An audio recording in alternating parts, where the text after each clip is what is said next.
Welcome back to the Eric Krown Crypto channel. Wishing you a happy early start to this nice Friday morning over here as we wrap up this week, a week of no opportunities, at least on the very, very short-term timeframes, as all higher-term timeframes are more or less a nice sideways line chart. And as we get ready for a little bit more of this sandpaper range, I do suspect that we are looking at resolution, maybe not today for Friday, but I do suspect very likely into the end of October. So this is a preparation for that to come. Obviously going to be following up on the short-term time frame as well. Other than that, as always, want to be shilling my Instagram. Been posting a lot of Bitcoin and trading related content there. There is a link in the description below, and then Bybit still has their promotion going on as well, which you can also find in the link in the description below. Nice. All right, so let's just jump right on into it and let's see what Bitcoin's doing on the daily. So yesterday we were observing hidden bearish divergence. It's a phantom drive, yes, but it is there indeed, and that is still very much in play as long as Bitcoin is below that last little swing high in this case. So as long as Bitcoin's below basically the medium-term time frame range highs, which is about 19,750 or 19,800 depending upon your exchange, this is still active, and I do still have an overall downside bias. It's not just here on the daily, as you can see, but also if we go to CME on the 2-day time frame, we can see that that 2-day hidden bearish divergence is also active as well. Basically the same pivot point to actually invalidate that as of right now. So as long as those conditions are met, still looking for, or at least biased towards another move towards the bottom side, you know, of this overall structure. But ultimately, this is very, very tight margins here. And at the end of the day, I think what most people are interested in is the higher term timeframes and where we are likely to see this next, you know, explosive move come towards. But before we get into that, I did want to go into the low term timeframes because that actually is where, well, most of the fun action is going. I mean, if you can call this fun, like it's the only ones that actually show any sort of real movement or something resembling movement, and a few things of interest right here. So first and foremost, what are the ranges? Well, the ranges are the same as they have been before. 618 to the upside at about 19. Let's just call it 800 versus the 786 to the downside, which is where Bitcoin's currently based off on the short-term timeframes, just basically $19,000. And then of course, cutting it to the middle, we do see that 19,450-ish region still of relevance, but only towards very low-term timeframes, meaning that if Bitcoin were to close like an hourly above, then I'd just be looking for a return back up to the range highs at 19,750 or so, and make no further call on top of that. A range resolution, however, above or below the 618 or the 786, well, that is where things become a lot more interesting. Below the 786, very likely looking at a move somewhere between, maybe like 18,650 to maybe even the lows of last week at low $18,000. And if it does come to the upside above 19,765, or 19,800 or so, I'd be looking for a return back up towards the early October highs at around 20,300 to 20,500. So with that in mind, and now looking at indicators for some sort of bias on direction, well, first and foremost, there's something incredibly important here, which we've been following all week, and it is just becoming more and more exaggeratedly powerful as of right now, and that's our BBWP indicators, which is representing volatility. And on the low-term timeframes, we can see that all lower-term timeframes are at extreme lows. Here's the 4-hour time frame. Here's the 2-hour time frame. Here's the 3-hour time frame. Here's the 6-hour time frame. Here's the 12-hour time frame. Here's the daily. Here's the 2-day. Here's the 5-day. Here's the weekly, the bi-weekly, not so much, but the weekly, yes, indeed.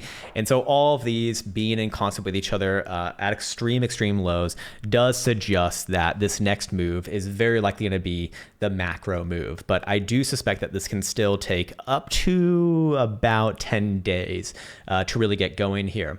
As far as other indicators go, there are a few things of interest. We do see that the 4-hour jewel got a downside signature here, so it's suggesting a little bit more downside continuation here in the short term. If we go reference stochastic momentum, we can see that starting with the 12-hour time frame, stochastic momentum is pivoted to the downside as long as Bitcoin's below 19,380. 6-hour time frame is going to be pivoted to the downside as well, although getting a little bit more critical here, kind of, as long as Bitcoin's below 19,009, which it is about $20 below right now, so not that much, just a little bit of a Bitcoin sneeze. And a 4-hour time frame is also pivoted to the downside as long as Bitcoin's below 19,030, which is actually below right now as well, although again, very, very small numbers here, tight margins. 3-hour time frame is also nosediving below 19,100, and the hourly is it going to be the loan up? It's going to be the loan up, baby. We got something to the upside, 18,950. So at the end of the day, medium and higher term timeframes aligning with each other. Short term timeframes like the hourly, always going to be the odd man out. But I don't really get too much from this as of right now. It's really going to come down to actual range breaks and whatnot. Now, of course, for calling an actual macro move to the downside or the upside, I still do want to see specific price levels broken if I intend to use that as my edge. And in this case, the same thing as before. Until Bitcoin closes a daily below to the bottom side of the range lows, which is 18,100, or a tick below last week's wick low on CME specifically, which was 17,810, then yeah, I'd be looking for the next major meltdown, probably somewhere between 15 and 16,000 bucks before the next like major bounce or potential bounce. And maybe even lower than that over time. But in order to reference that, we got to go back on over here. You know where I'm going with it, baby. You know what it is. You also know what this is. That's a Spartan helmet, a real live one.